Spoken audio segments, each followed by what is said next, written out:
Hey, Lisa. Hey, Lee. It's good to see you today. It's good to see you too. Will you help me with something? Of course. I can't remember what day it is. It's Frontal Lobe Friday. Good morning, my friend. I'm so excited to be with you today. It is Frontal Lobe Friday, one of my favorite days of the week. It's where we talk about the different ways that our brains are organized and how we can use that incredible gift of sort of being able to decide what you're going to pay attention to. Selective attention is called. Humans are the only things that God created that have an ability to choose one thing to think about and not another. Nobody else can just decide that they're not going to chase that rabbit. That we can decide what we're going to think about. We can choose to engage our incredible frontal lobes and direct our attention, which has the incredible power to change our minds and change our lives. It's Frontal Lobe Friday. We're going to get after that in just a minute. Today, we're going to talk a little bit about the new book that I'm writing, Self-Brain Surgery, Tools to Rewire Your Mind, Tools to Rewire Your Brain, Reorder Your Mind, and Radically Transform Your Life. We're going to talk a little bit about how we see patients in the office, how you can learn in medical school to take care of people better. And before we do that, I have a question for you. Hey, are you ready to change your life? If the answer is yes, there's only one rule. You have to change your mind first. And my friend, there's a place where the neuroscience of how your mind works smashes together with faith and everything starts to make sense. Are you ready to change your life? Well, this is the place, Self-Brain Surgery School. I'm Dr. Lee Warren, and this is where we go deep into how we're wired, take control of our thinking, and find real hope. This is where we learn to become healthier, feel better, and be happier. This is where we leave the past behind and transform our minds. This is where we start today. Are you ready? This is your podcast. This is your place. This is your time, my friend. Let's get after it.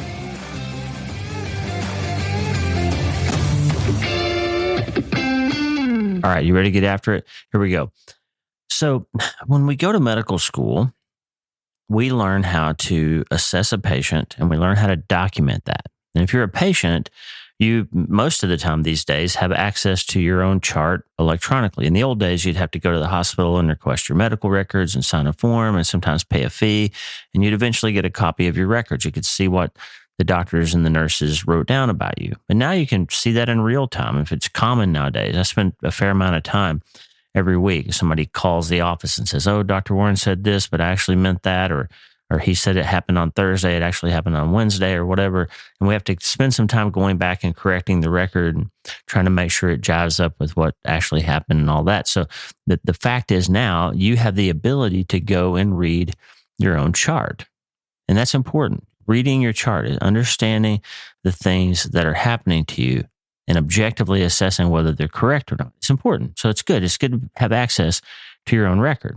But if you pay attention to the medical record, you'll notice that our notes are kind of organized in a specific way. And if you read my notes or some other doctor's notes or a nurse's notes or a medical student's notes or an ER nurse practitioner's notes, they're all going to follow a similar type of format. And that format is called the SOAP note, SOAP, SOAP note. SOAP stands for Subjective, Objective, Assessment, and Plan. Subjective, Objective, Assessment, and Plan. But before we get to the SOAP note, we always have something called the chief complaint. And the chief complaint, or CC, as they sometimes write it, is what the patient says they're there to see you for. So you come in to see me, and I say, "Why are you here?" Or Kristen or Morgan, one of my nurses, says, "Hey, what are you doing here to see Dr. Warren?" And you say, "My back hurts." Then we'll write down your chief complaint is back pain. If you say, "I've got a headache," we'll write down your chief complaint is headache. Or if you say, "I'm hearing voices inside my head telling me that I'm turning into Abraham Lincoln," and we'll write that down. Patient is delusional. Patient thinks they're Abraham Lincoln. So whatever your chief complaint is, that's what we're going to write down. It's not a place to go into great detail. It's not a place to say it's right or wrong. It's not a place to say the patient is mentally fit or not. It's a place to write down what the patient actually says about why they're coming to see you in the most digested, simple form, the chief complaint. Now, why am I telling you that? Well, I'm telling you that because all of us have this constant voice in our head. We have this constant internal dialogue that's talking to us. And we hear that voice. We look in the mirror, we share that voice with our doctor, our therapist, our pastor, our hairstylist, our friend, or sometimes just ourselves. And we have something that we say about what we're feeling, about what we're thinking, about what we believe. And it comes out in the form of a chief complaint. I'm sad, I'm sick, I'm stressed, I'm stuck, I'm depressed, I'm anxious, I'm worried, I'm hurt, I'm broken, I'm lost, I'm addicted, whatever, right? That's your chief complaint. So in medicine, when we admit that thing that we're there to see the doctor about, that's the chief complaint. It's the essence of why we come to see the doctor. If you're in my office, the chief complaint is the in a nutshell version. If you were going to send me a text and you only had a few characters that you could share, you're going to tweet it and you had a limited number of things you could say. You're going to distill the problem that you're facing into the shortest, most simple form. That's your chief complaint. Okay. And the reason that's so important, the reason it's so important to state it clearly, and the system, in fact, the medical record system, it's a hard stop. It won't let me not put down a chief complaint for a visit. I have to put something down. So I'm telling you, friend, today on Frontal Lobe Friday, you need to write down your chief complaint, either mentally or physically on paper. If you're taking notes, I got an email or a long email from a woman last week that says, hey, I religiously take notes of your episodes. And the good news about that is I'm getting ready to introduce you to an AI tool that's going to help you take notes in a much dramatically better way than you've ever been able to. So pretty soon we're going to talk about an an artificial intelligence tool that you can listen to podcasts on and dramatically improve your ability to sort out what's going on with different episodes. If you want to come to my show and find everything I've ever said about anxiety, this tool will be able to help you do that in a very quick way. And it's going to be amazing. So I'm just getting to know the software, making sure it does everything I think it's going to do, but it's going to be a game changer, I think, to help you draw the most out of this podcast and any other podcast that you might listen to. But so the medical record says, hey, there's a hard stop on chief complaint. You've got to write this down. So I'm telling you, friend, right now, Frontal Lobe Friday, if you want to change your mind today, if you want to change your life today, if you want to become healthier and feel better and be happier, it's time to write down your chief complaint. We're going to distill this thing because once we have the chief complaint, once we name it, we can know it and we can start figuring out what's hurting and figuring out a strategy to make it better. Okay, that's what my new book's about, by the way, Self-Brain Surgery. The book is about finding out what's hurting us and how to make it better. That's my grand calling of my life, by the way. Not just surgery, but helping people figure out what's hurting them and what to do about it. That's my specific calling. And you have a specific calling too. We all have a general calling. We're here to honor God, glorify God, and enjoy Him forever, as the Westminster Short Catechism says. We're here to honor God and enjoy Him forever. But more specifically, we all have a specific calling. And mine is to help people figure out what's hurting them and what to do about it. That's my specific calling. I can do that as a neurosurgeon. I can do it with brain surgery and physical things that I do with my hands, with back surgery. I can relieve your carpal tunnel syndrome or take the pressure off your sciatic nerve. I can do all those things. But I can also do that with these words, with writing books and with podcasts and with live workshops that we're going to do and all those kinds of things, coaching and all of this sort of thing. I can help you figure out what's hurting. And you have a particular calling too. Okay. But to get to that, we have to work through the things that are hurting us. And that starts with the chief complaint because you have to name it to know it. And I'm just here to tell you on Frontal Lobe Friday, that could save your life. Okay. We're getting emails from people that say, my husband killed himself. My mom committed suicide. My son committed suicide. I've lost this. I've lost that person. I'm going through this. I'm struggling with depression. I'm struggling with addiction. I'm telling you, the thing that can save your life is to be honest about what's really going on and put it before God, put it before your doctor, put it before your therapist, share it with your friends, share it with your spouse, share it with your loved one, share it, even if it's just with yourself. Be honest and objective about what's going on so that you can begin then to unravel it and start to make it better. Okay. You identify the chief complaint, then it's time then to stop contemplating and start operating. That's what our abide practice has been, by the way. This abide practice, we're almost done with the end of 8 weeks of learning how to spend a few minutes, 10 or 12 minutes a day, and just meditating, thinking, calming our brains down, getting that left side of our brain less active so the right side of our brain can be more active. And if you haven't been listening lately, the left side of your brain, we spent in Western society for the last couple of 100 years, we spent paid way too much attention to what the left brain does. The left brain makes everything a thing. It makes everybody a thing. It makes every experience a thing. It even makes you and the way you see yourself in your mind a thing. And the problem with things is things quickly become objects to be manipulated. Okay. And what I mean by that is as I said the other day, if I look at my coffee cup and it's just a coffee cup, then it's to be filled with a beverage that I'm using to drink and wake up. And that's what it's for. That's all it is. But if I think about coffee with my right brain, I start to think about the farm it came from and the family that grew it and the heritage and the history and the lives and the business and all the people that are supported when I drink a cup of coffee and all the memories I have of sharing a cup of coffee with my dad or having a conversation over coffee with Lisa when we were dating. Like coffee becomes not just a thing, but a deep, nuanced experience if I think about it with my right brain. And similarly, when you think about the struggles you have in your life, and you think about yourself with a left brain perspective, then I'm a guy who lost his son, and therefore maybe I'm not a very good dad. And my whole life is about that loss, and I'll never be okay again. I'll never feel better than I do now. And I don't know how I can ever get over this because I'm a bereaved father. I'm grieving. I'm stuck with that. You're anxious and you've got anxiety, and therefore you have an anxiety disorder, and therefore you're never going to be able to have a real relationship because you're so nervous all the time when you try to meet a new person, and your whole life is about that thing, that anxiety thing that you have. But the right brain says, wait a minute, no, that's not true. I've got a whole life. I've got a beautiful wife and an incredible family and 4, almost 5 now grandchildren who love me. And I've had 10 years of learning how to communicate with other people, and I've helped other people grow, and I've learned how to grow. And I'm a much more balanced and nuanced person than I was 10 years ago when I lost my son. And yeah, that's a devastating thing that I'll never really get over, but I've got a whole life outside that. And there's way more to my story than just a guy who went through a divorce and went to the Iraq War and had PTSD and lost a son and has been through a lot of hard things. There's way more to Lee Warren's story than that. And there's way more to your story than that too, my friend, because you have 2 brains. They're both necessary. They're both important. They integrate. And that makes you the whole person that you are when you connect them to your spirit. And when you put them in submission to your great physician, that's when you can really become infinitely alive and have that quantum physics dual thing where you can be more than one thing at a time.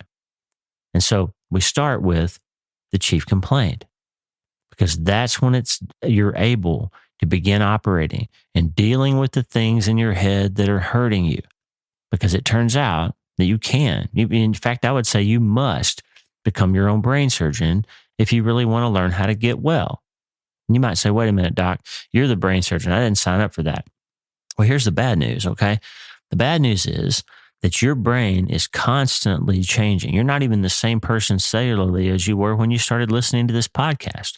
Your brain is constantly breaking down microtubules and chopping up synapses and reconnecting neurons that have been connected before, constantly evolving and changing every day, making new neurons and new connections between them. And your brain is structurally changing every second of every day of your entire life. So the idea that you're just how you are, or you're just stuck with the way it's always been, or because your dad was a worthless alcoholic, you're going to be too, those kinds of things that you think. Carefully notice that I didn't say that alcoholics are worthless. I said you might have a thought that your dad was a whatever, worthless, whatever. That doesn't make it true, okay? But because you feel that you're stuck with the past, you can believe that. And if you begin to observe your life from that perspective, guess what's going to happen? It will become more and more and more true over the course of your life.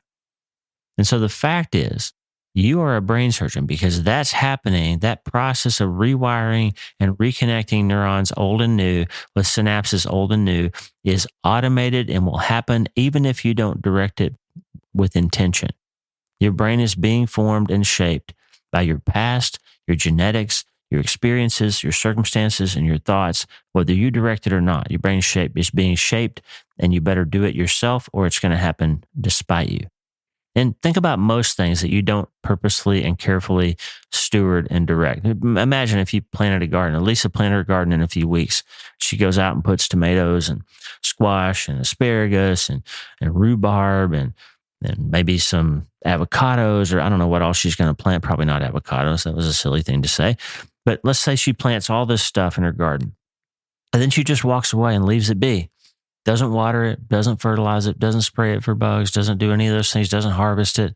And she says to herself, oh, it's going to be okay. It'll be all right. I don't need to go out there. The garden will take care of itself. Well, you would say, well, that's crazy. The garden's not going to take care of itself. The rosemary's going to go to seed. The tomatoes are going to fall off. The birds are going to eat everything. The flies and the bugs are going to eat everything up. It's going to get too much sun. It's not going to get enough water. It's going to cook and bake and not grow. And you're not going to have a harvest at all. You're just going to have a bunch of rotten plants out there. And it's going to be a mess. The rabbits will love it. The lettuce will grow and they'll eat it all up. But if you're not there to take care of it, if you're not careful with it, Lisa, then it's going to be a disaster, right? Well, you would say that about a garden, but at the same time, we don't apply that same principle to our brain. Your brain is making new neurons and cutting and making new synaptic connections between them all the time. That self-brain surgery is happening. And you can direct it or not. And if you don't direct it, guess what? It's going to go crazy like that garden. And if you don't like what you've been living and you don't actively direct it yourself, you're going to keep getting what you've been getting. Because choosing not to change is actually choosing to stay the same or worse. It's not going to be okay unless you get involved in it. That's the bad news. The good news is you can change it. You can actually learn how to be a good self-brain surgeon. There's principles, we call them the 10 commandments, that will help you get that done in a healthier way.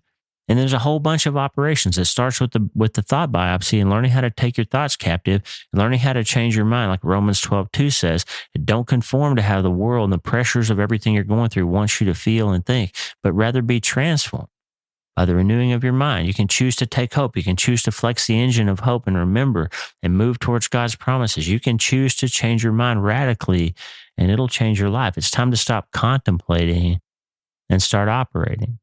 Okay? And that being said, it's time to talk about the second commandment of self-brain surgery. The second commandment is I must actually believe that feelings are not facts. Feelings are chemical events in my brain. I must recognize that feelings are not facts. They are chemical events in my brain. Why is that so important? It's important because let me tell you a story. Okay, I'm going to tell you a story. First day of medical school interviews, okay? I grew up in a small town in Oklahoma that most people have never heard of called Broken Bow. People in Nebraska get a kick out of that because I live in Nebraska now, close to a town in Nebraska called Broken Bow. And people from Broken Bow, Nebraska, way back in the day, went to Oklahoma to start a lumber mill and they called the town Broken Bow because they were from Broken Bow, Nebraska. So they started a town in Oklahoma called Broken Bow. And so I grew up in Broken Bow, Oklahoma, never knowing that I was going to live just down the road from Broken Bow, Nebraska. So shout out to Broken Bow, Nebraska and Broken Bow, Oklahoma. If you're there listening, that's where I'm from, Broken Bow, Oklahoma. So I grew up in a small town that most people never heard of, went to a small Christian college that you probably never heard of called Oklahoma Christian University. It was Christian college back in those days. Changed to university while I was there, actually. I was I think the second graduating class when it was a university. And then I went to a state medical school. They called my colleagues in residency who had trained at Harvard and Yale and USC and other places like that called me state school because they were from bigger, more prestigious medical schools than I was. And I was from the sticks. They called me Forrest because I got to Pittsburgh for residency the same year that Forrest Gump came out. And I had kind of an accent. And when I would run off, the beeper would go off and I'd run off to the telephone because back then we didn't have cell phones. You had to run over to the wall and make a phone call. And they would all yell, "Run, Forrest, run." So they constantly made fun of me about where I was from. So imagine me being that blonde-headed kid from Oklahoma, from a small town nobody ever heard of, and a small college nobody ever heard of, interviewing for medical school at places like Vanderbilt and Emory and Stanford and all over the country at these interviews. I had a story in my head about who I was and where I was from. And I had a set of feelings that I felt about who I was and what I'd been through and whether or not I was qualified to be there. Okay. And my story was, who am I? I'm nobody. I'm from a nowhere town and a nowhere college in a small state in a place that nobody ever heard of. And who would want to bring me into medical school? Who's going to give me a shot? I have no business being here. I actually remember having a thought in my first interview, had a thought that maybe there was some mix-up and somebody lost a bunch of applications from more qualified candidates, and that's why I'd gotten an interview at Vanderbilt. I remember sitting at Vanderbilt in this prestigious medical school, actually looking around the room and looking at those other kids and saying, gosh, I hope nobody asked me where I'm from. because I'm from a small town. I'm from a tiny high school and a tiny college, and surely I don't deserve to be here with these guys. All around me, there were people who went to med school at Yale and Princeton, or went to college rather, Yale and Princeton and Duke and Vanderbilt and Stanford and UCLA and all these big schools. And here I'm sitting from little tiny Oklahoma Christian college nobody ever heard of. And so I had a story in my head that I was not qualified, didn't deserve to be there, was somehow an imposter, that somebody was going to figure out that they'd made a mistake and they shouldn't have even invited me. That was the story. I had a set of feelings. I felt unqualified. I felt ashamed of where I was from. I didn't feel like I matched up with the other people there. But you know what there was too? There was not just a story and a set of feelings. There were a set of objective facts. There were a set of facts about me that were true, even though I couldn't feel them and even though I didn't acknowledge them. And here's what the facts were. I finished top of my class in high school. I finished top of my class in college. I was a biochemistry major, so I had done a little bit more. Most kids that go to med school major in what they call pre-med, which is sort of the basic, most entry-level degree that you can get to go into medical school. It's biology, it's a little bit of chemistry, it's a little bit of math, nothing too challenging. It's the basics to get you qualified to submit your application to medical school. Well, truth is, I was kind of scared that maybe I wouldn't get into medical school, and then what would I be able to do with a pre-med degree? So I went into biochemistry. Biochemistry was a degree that was supposed to be the hardest undergraduate degree you could get at that college, other than engineering. And it was supposed to be able to prepare you for graduate school or for a practice in a career in chemistry or something if you wanted to go into industry and get a job with DuPont or someplace like that, or go to graduate school and get a PhD and teach college in biochemistry or something like that. Then a degree in biochemistry would set you up well for that. So that's what I did. I got a degree in biochemistry. So it turned out at the end of college that I was number one in my class with a biochemistry degree, and I'd taken physical chemistry and analytical chemistry and 2 semesters of college physics and a bunch of calculus and trigonometry and some differential equations and some bigger things. And on paper, I actually was more qualified from that small school with a straight A, almost straight A resume than some kid who had finished in the middle of their class at Harvard with a basic degree in pre-med. And so from the objective interviewer's perspective, I had a pretty strong piece of paper, right? Not only that, but I worked for 2 years in a research lab at the very prestigious Oklahoma Medical Research Foundation in the Alexander Fleming lab, where people were working on groundbreaking things that ultimately had a lot to do with figuring out some of the really important immunological aspects of diseases like lupus and Sjogren's syndrome and ulcerative colitis and things like that, ankylosing spondylitis. And I ended up having contributed to and published a couple of papers that ended up in very prestigious journals like the Proceedings of the National Academy of Sciences and the Lancet. And so on paper, I had an incredibly strong resume. I'd done well on my MCATs, the medical college admission test. I had an excellent grade point average. I had very strong letters of recommendation from professors and research assistants, including people like John Harley, who was an MD, PhD, and was one of the world's leading experts in lupus. So I had a very strong application. And so objectively, when somebody was looking at me as a candidate, it would have looked like a pretty good candidate, right? So I'm telling you that story just to say this.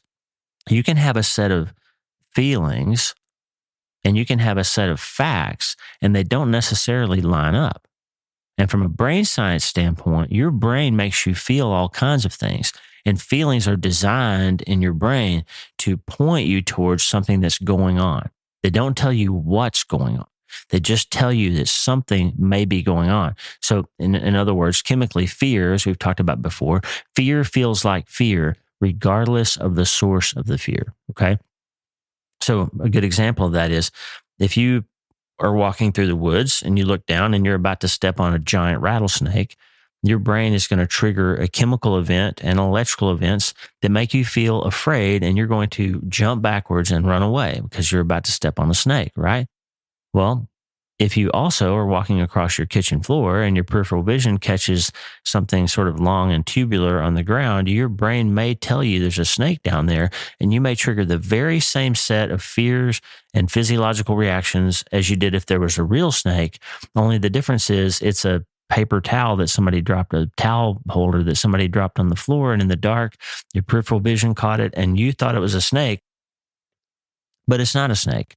So you had the same reaction, the same feeling, but one time there was really something going on that was dangerous, and another time there wasn't something going on that was dangerous, and you couldn't tell the difference. Why? Because feelings aren't facts. Feelings are chemical events. So what's the job then? The job is to get your frontal lobe involved and objectively assess the situation before you respond to it. Now that doesn't work if there's a giant rattlesnake under your foot. Okay, you need to run away. But if there's just a paper towel down there, paper towel holder, you don't need to run away. So you've got to build a system then where you can appropriately react to the things that are in fact dangerous or harmful, but you can also appropriately respond to the things that are not. And so that's the reason that we say feelings aren't facts. Okay. So here I am interviewing for medical school, huge case of imposter syndrome, convincing myself that I shouldn't even be there. Almost didn't go to the interview at Vanderbilt because I thought, no way in the world should I be there. No way am I going to Vanderbilt. I'm not going to Emory, not going to go to Stanford, not going to these big interviews.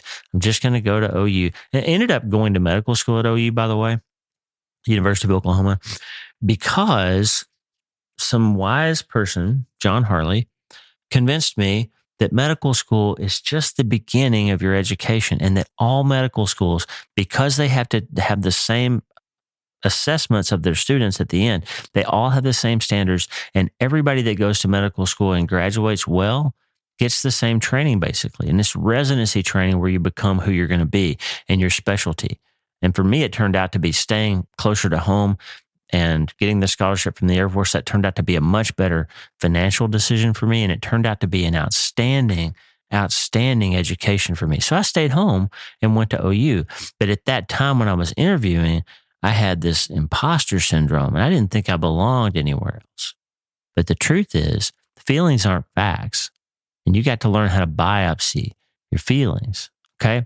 So the point of today, the Frontal Lobe Friday point of today is this. You can't fix something until you name it. And you can't name it until you formulate the chief complaint. You've got to sit with your symptoms, sit with your life, sit with your trauma and tragedy and massive things, and you got to distill what's going on into something that you can hold up before yourself or your doctor or your therapist, or hopefully before God. And you can say, hey, I'm a bruised reed here. I'm hurting. And this is what's going on. This is what's happening. And, there's some people, honestly, that haven't been through a lot of trauma or tragedy or massive things.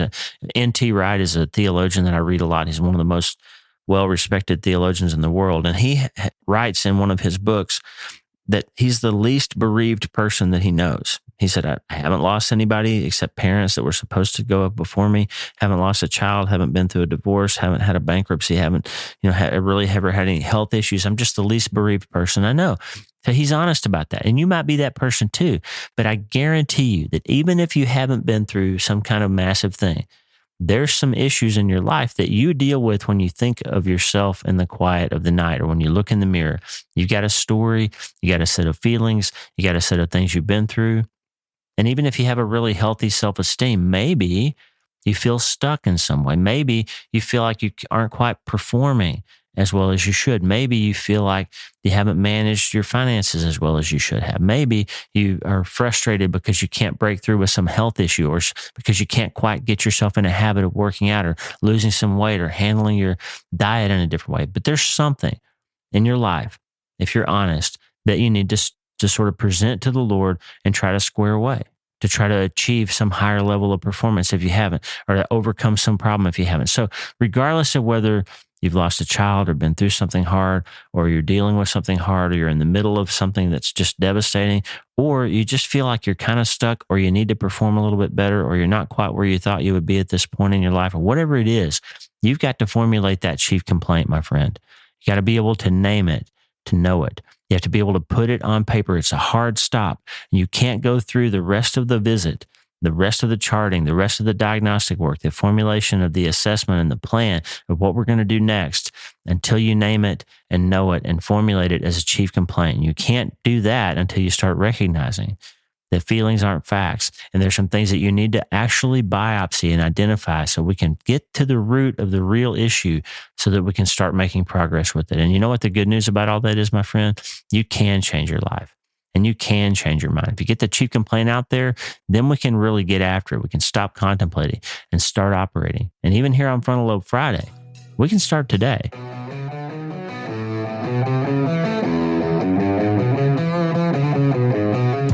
Hey, thanks for listening. The Dr. Lee Warren podcast is brought to you by my brand new book, Hope is the First Dose. It's a treatment plan for recovering from trauma, tragedy, and other massive things. It's available everywhere books are sold, and I narrated the audiobooks. Hey, the theme music for the show is Get Up by my friend Tommy Walker, available for free at TommyWalkerMinistries.org. They are supplying worship resources for worshipers all over the world to worship the Most High God. And if you're interested in learning more, check out TommyWalkerMinistries.org. If you need prayer, go to the prayer wall at wleewarrenmd.com/prayer, wleewarrenmd.com/prayer, and go to my website and sign up for the newsletter, Self-Brain Surgery, every Sunday since 2014, helping people in all 50 states and 60-plus countries around the world. I'm Dr. Lee Warren, and I'll talk to you soon. Remember, friend, you can't change your life until you change your mind. And the good news is you can start today.